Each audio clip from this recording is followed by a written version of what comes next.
Major Shah, if I can rope you in here, what do you make, sir, of the fact that Honduras would not recognize Taiwan given their friendship with China? Okay, Pari, that's a very, very good question. Honduras and Taiwan at one time, they had very, very good relationships.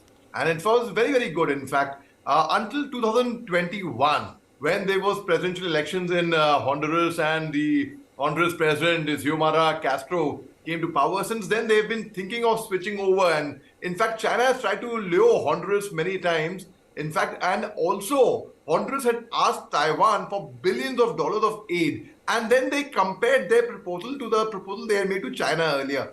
Now, when China was constantly trying to lure Honduras, which is itself a very, very small state, and that's a time again. Now, in fact, rather it's the other way around. I would say the Taiwan Foreign Minister Joseph Wu, in fact, he tweeted and he has declared that to protect their country's sovereignty and integrity and dignity, they are severing ties with Honduras. So who dumped who and for who? That's very important in this triangle one got to see. So is it Taiwan which dumped Honduras, or is it to safeguard their integrity, or is it Honduras who dumped Taiwan for China and went behind China? That's again an important issue over here to see. Now the very fact that now Taiwan is now recognized by 13 states, including Vatican City, by 13 sovereign states. Now, the very fact, will Taiwan's integrity, sovereignty come under threat just because Honduras has withdrawn its recognition from Taiwan?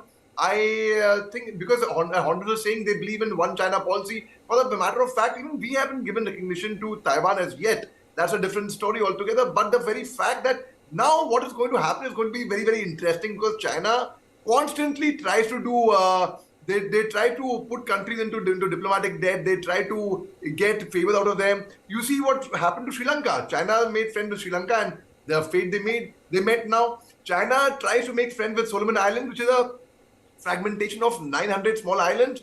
And they have already, Solomon Islands is already slowly, subtly started their relationship with Australia is being affected because of China. So China is being over-ambitious. And Pariti, what happens when you declare your ambitions beforehand, that I want to be a global leader by 2050. This is going to happen. By 2049, this is going to happen. What's going to happen? No one's going to like it, and especially if you use unethical measures.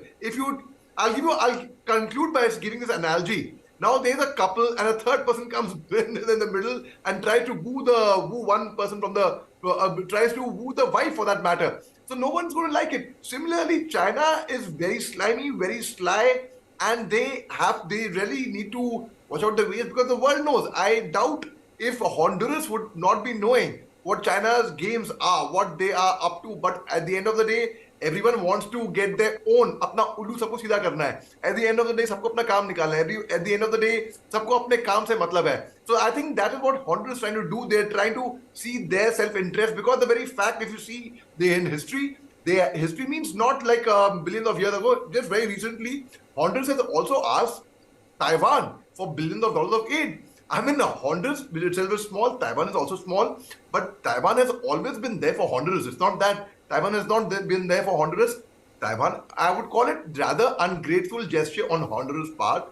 Because if you are dumping Taiwan and making friends with China, anyone who makes friends with China, the history is there to prove they will have to pay for it ultimately, Paridhi. Thank you so much, Major Shah, as well as Ambassador Vohra, for joining us on the broadcast. Of course.